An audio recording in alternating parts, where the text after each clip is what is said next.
Good afternoon and welcome to another one of a series of webinars about coaching. My name is Isabel Mulke. I am the founder of Progress Coaching UK and I will be the host of today's webinar. Today's webinar will be under the topic, The Path to Happiness. Now, if you want any more information before we start about myself or my coaching agency, my website is progresscoaching.uk, where you can find all the details. Now we're going to talk about the path to happiness. I think in today's very dark times and with everything going on in our lives right now, it's very, very important that we still make space to finding happiness in our lives. Now, for many people, happiness is something that they can only find in their outside world and from outside influences. However, happiness also has to come from within us. And today we're going to look at exactly that aspect of happiness. I'm going to jump straight into the presentation that I prepared for today with a little bit of a quote about the definition of happiness. So before we can actually talk about finding happiness, we first have to talk about how we actually define it. And the quote basically says, happiness is not a matter of intensity, but of balance, order, rhythm, and harmony. Now, from that, we can already see that what we're about to talk about has a lot to do with balance, with finding our rhythm, with finding our kind of harmony in life, and especially finding ourselves to actually be truly happy. And all of this is, like I said before, within us and not dependent on what's happening in the world around us. And that is a very, very important aspect as we jump into more detail. Today, actually, at the core of the matter, I want to discuss a concept that can help you really find inner happiness and can get you there in a much easier and a much more focused way. And we actually use that in coaching quite a lot for people because it's called the structural alignment concept. Before we actually jump into the components of the concept, I wanted to outline what it actually helps us to do. The overall subject here is, of course, it helps us to get to that point of inner happiness, inner balance, but there are a few sub-stages that I just wanted to mention here. It helps to discover your inner truth.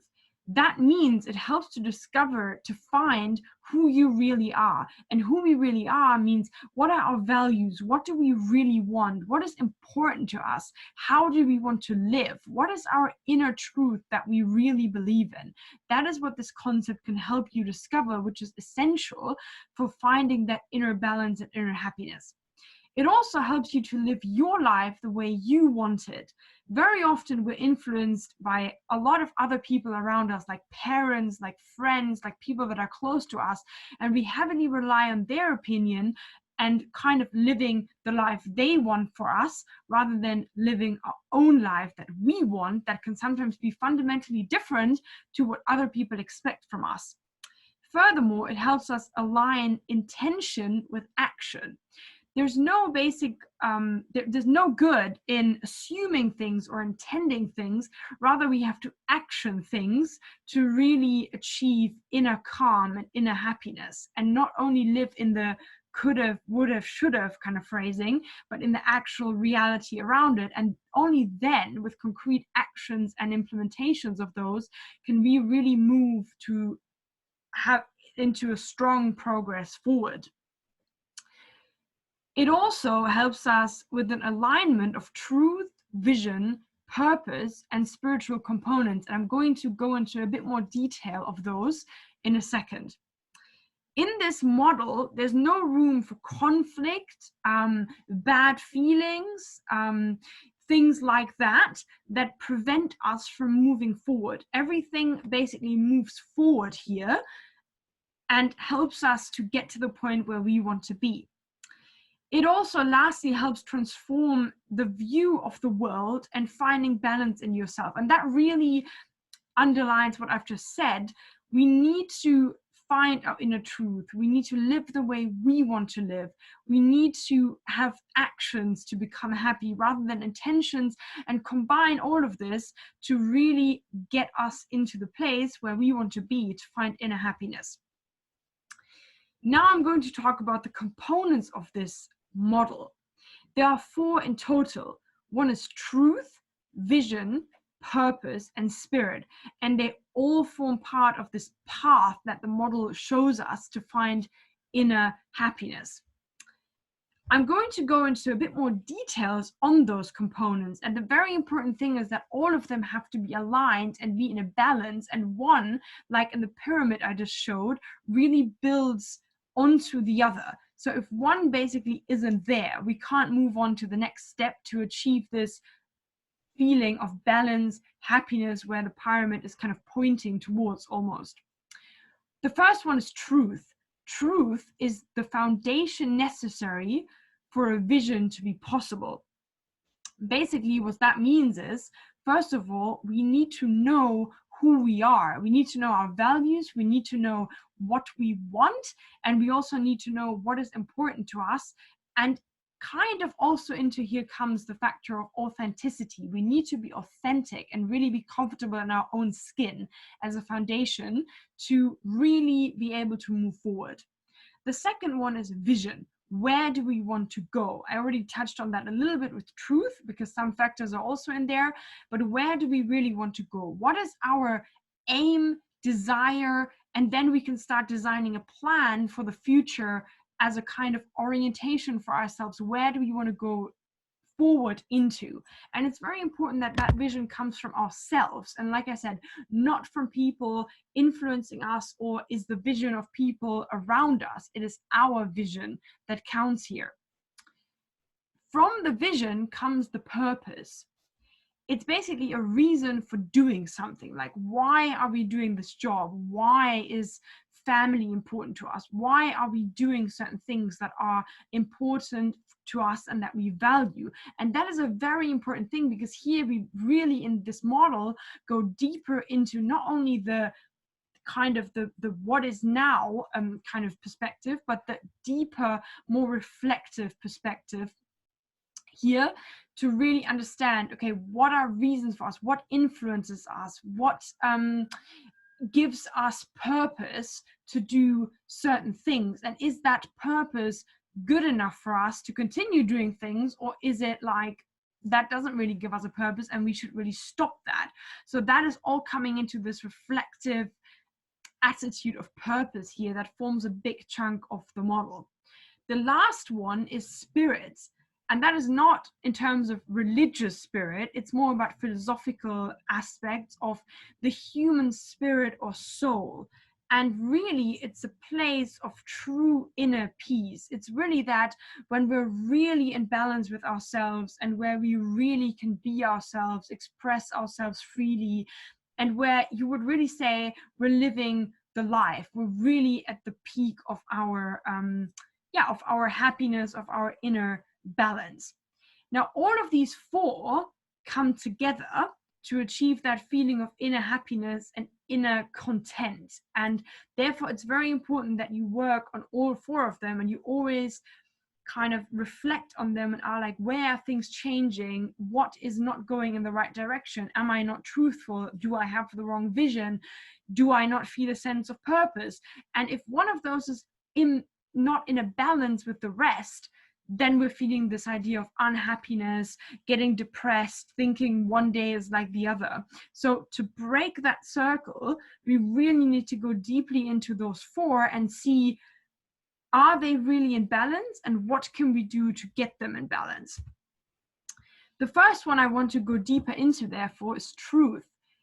Truth is all about the actual real experience you want to manifest here. So how is the now? What do you like about your current situation? What is good about your current situation? What is bad about your current situation?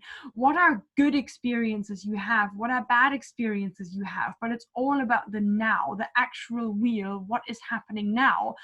And also, the key to distinguish between truth and perception here is very, very important, because very often we are not really true to ourselves, and what we see as truth is really perception. I want to give an example here. Let's imagine someone really relied on their parents to pick them up from the station. And when they arrived, the parents didn't arrive. Now, in their truth, it might be, my parents abandoned me, I'm not important for them, and I never talk to them again. A lot of times people see that as their truth. In reality, it might be that the truth is the parents suddenly had an emergency or a very important appointment that they couldn't postpone. That's why they couldn't pick up the son from the station, but wanted to call him, but his phone was switched off. That's why, in reality, the idea of the son, of his parents abandoning him, is really a perception rather than a truth. And that is exactly the difference between truth and perception. And you cannot be true to yourself if you're living only on your perception. That is a very, very important aspect that we have to understand. So is truth really true, or is it just perception? And we have to rule perception out before we can move on to the next level. So 2 things here: live in the now, what is the real experience, and really discover truth and not perception. The second point is vision. What do you want your life to look like? And that can be in a very different time frame. It can be in a week, in a month, in a year, in 5 years, in 10 years. But what do you want it to look like? How would your ideal life look like? Very important, a vision is flexible and is not carved in stone. A vision can change, so it's not written in stone. That's why you always have to regularly reflect back whether a vision is actually still the same as your previous vision or the vision you had a couple of months ago.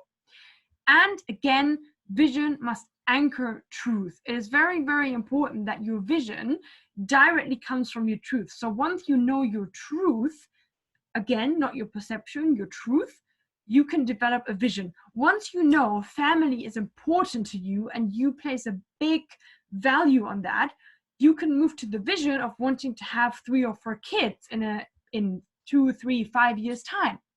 That is a very, very important thing, that no vision can live by itself. It has to be compliant and built on the truth. The next one is purpose. Why are you here? What are your strengths? And what are you meant to do with your life? That is a very, very powerful question that we often ask clients in coaching. So your purpose is really, why are you here? And an easier way of phrasing that, or finding that out, because for a lot of people that's a very overwhelming question, is basically, what are you good at? What can you do better than other people? And that very often gives a conclusion to what are you meant to do with your life? And that will lead you to find that purpose, which is probably one of the more difficult parts of this model, to really find out what your purpose is. Ask yourself what makes you special, or what are you good at, to identify your purpose. That is really the key. And you can either write that down, and that can take time. It's not something that you can answer, in 5 or 10 minutes. It can take time, it evolves, and it requires a thinking process. Again, purpose has to align with vision and truth in order for you to move forward and become even closer to that desired inner balance and happiness. Without a purpose that aligns to your vision and your truth, the whole concept is flawed because it's not consistent. We had the idea of someone who's planning a family. So the truth is, I like kids. I'm very happy with kids, or I value family a lot, like I said before. The vision is, I therefore want to have 3 kids in the next 5 years. The purpose is, I feel that I want to give something back to people, and I want to give something back to my family because I want to spend time with kids, teach them something, and I want to give something back to society. That would be a purpose. That is something, why are you doing this? Why is it important for you to have a family? And that is a consistent concept in itself, which is very, very important, like I've just outlined. The last point, also probably one of the more difficult ones, is spiritual. And that is finding your real self. Absent of ego, feeling a profound sense of belonging. That is, you can really be your true self. Now, we sometimes hopefully feel that in our relationships to our partners, where we can really truly be ourselves, and then it normally is a very happy relationship for us, because there are no boundaries, there's no barriers for us to be afraid of what other people think of us. We can really be ourselves, and that gives us a sense of belonging. It gives us a sense of being accepted and a sense of appreciation. And that is really the top of the iceberg, where people are like, yeah, to be surrounded by these people or these groups, I'm truly happy, I'm truly there. When this aligns with truth, vision, and purpose, your life is your best life. You really feel you're there. Everything is in balance, and you have that feeling of true happiness and true fulfillment, which is the ultimate goal. We are fulfilled and happy if all four are in balance and aligned. And that is exactly what it is. Now, that is very, very hard to achieve, and that requires a lot of reflective work, but we can get there by constantly following truth, vision, purpose, and spirit. Again, that's not easy. We need to go on a reflective journey for that, but that is also not impossible. And we constantly have to review this and align it with changing circumstances and with changing goals or aims we might have in our lives and changing challenges we face. But it's very, very important to reflect on that from time to time, to see where things don't align, where the unhappiness is, and to make changes, progress forward to achieve that inner happiness and balance. And again, no outside forces influence this. This is purely within ourselves. That is something we have to do, and we have to do in alignment with ourselves, our own thinking and reflection, and not by the influence of others. Lastly, again, I want to finish this webinar with a quote. The quote says, "Don't look for the solution, look for the alignment. It will bring the solution," which is exactly where we can use the model again, because the model is all about alignment of the four components: truth, vision, purpose, and spiritual or spirit. If this is aligned, we are truly happy, we're truly ourselves, and we feel like we are authentic and we can live to our best. By the way, this is also very important in a business context for leaders, because only when we know ourselves, have a vision for the business, basically know the purpose of the business, and also can be our true selves in interacting with our colleagues, then we are truly happy in our business environments as well. So this can be applied to multiple situations and multiple contexts that we face every day. Thank you very much for listening today. Like I said, if you have any questions, please visit my website, where this webinar is also going to be displayed as I have recorded it. And I'm very, very glad that you enjoyed today's webinar. Thank you very much for listening. And if you need any more information about either myself or my business, visit progresscoaching.uk.